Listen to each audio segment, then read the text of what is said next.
tous, je suis Stéphanie du site Coach de vie intuitive et je suis ravie de vous retrouver. Alors vous êtes étonnés, vous pensiez me trouver dans mon fauteuil comme les vidéos précédentes. Eh bien non, je crée chez vous de nouveaux chemins neuronaux.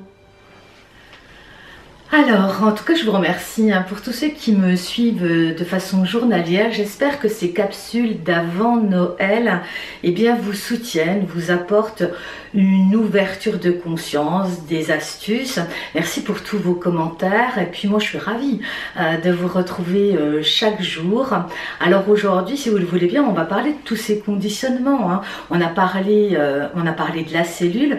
Aujourd'hui, je vous propose d'aller un petit peu plus loin parce que c'est ce qui nous est proposé dans ce calendrier de l'Avent, c'est d'aller un petit peu plus loin tous ensemble, de prise de conscience en prise de conscience. Vous savez, le mois de décembre, c'est un mois tout particulier.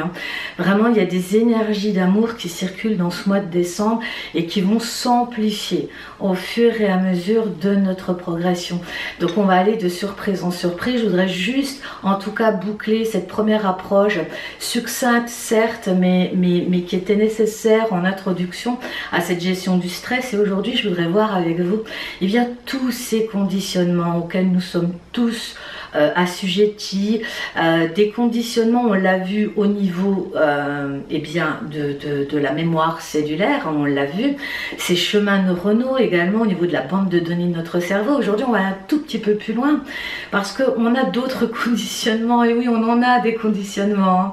Il y a des conditionnements qu'on appelle de mémoire collective, qui sont bourrés de jugements de valeur et qu'on a reçus en héritage. Alors évidemment, au niveau de la société, avec des jugements de valeur, ça c'est bien, ça l'est pas.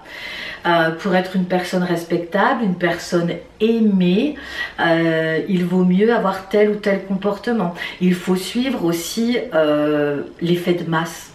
Ça, c'est quelque chose qui me dépasse, vous voyez, suivre l'effet de masse. Au contraire, pour moi, c'est vraiment de faire de sa particularité une valeur ajoutée en ce monde. C'est très important, à mon sens, de pouvoir prendre conscience de sa particularité, sortir des chemins battus, prendre des chemins différents, les siens, pas ceux des autres, apporter sa générosité, j'allais dire, mais aussi sa particularité en ce monde. C'est ce qui crée de nouveaux chemins neuronaux.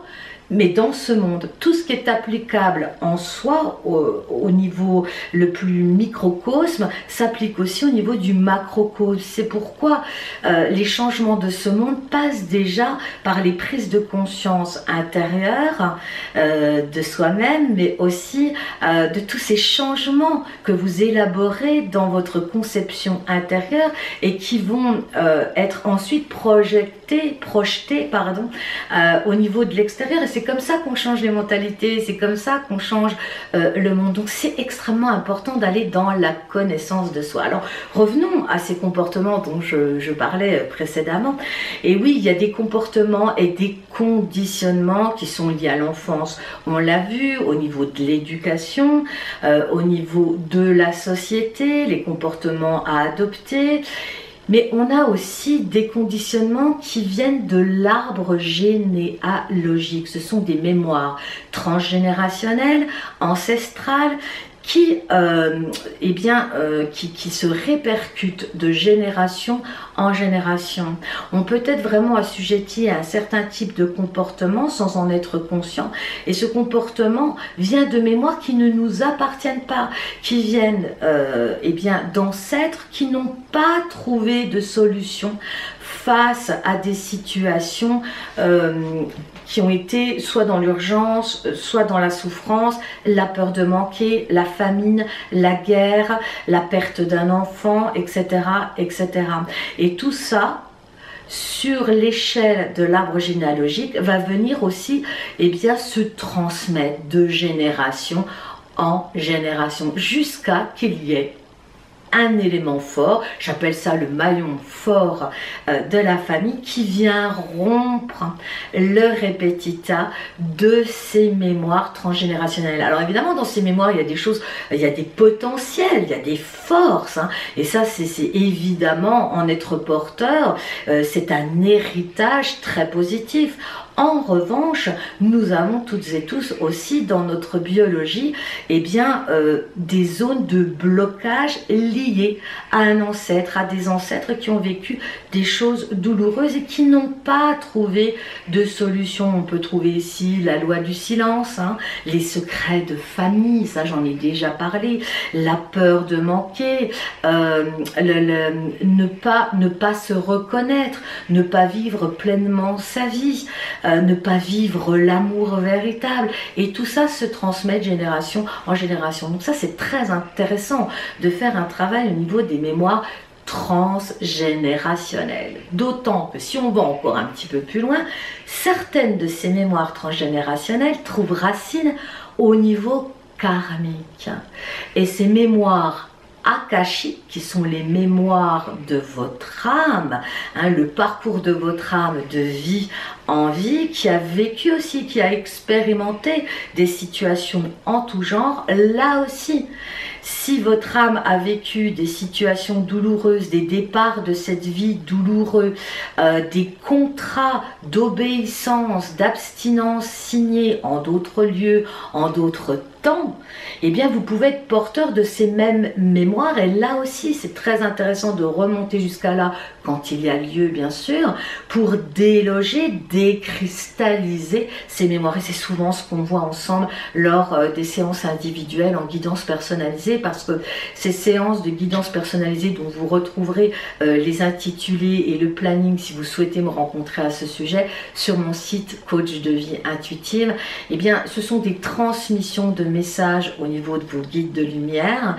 mais avec vraiment des éclairages très pointus là où se trouve la problématique, la zone de blocage par rapport à là où vous en êtes sur votre cheminement, dans votre cheminement. Il n'est pas rare qu'on travaille ensemble et qu'on déloge de façon instantanée des mémoires transgénérationnelles où on trouve une réparation au niveau de l'arbre généalogique.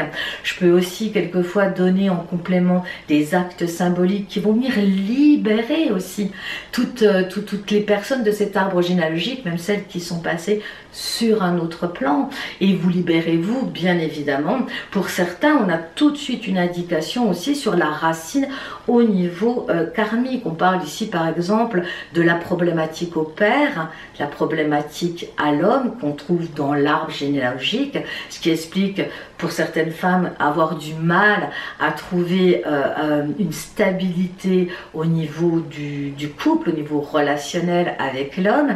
Et puis cette même mémoire transgénérationnelle va trouver racine au niveau akashique, et bien sur des mémoires aussi de non-reconnaissance de soi. Pas de légitimité, problème de repère, et de vouer eh bien, sa croyance à un Dieu tout-puissant, par exemple, extérieur à soi. Donc il est très difficile à ce niveau eh bien, d'accueillir le divin en soi, cette petite parcelle lumineuse que nous portons toutes et tous en nous. Vous voyez, c'est un chemin. Hein.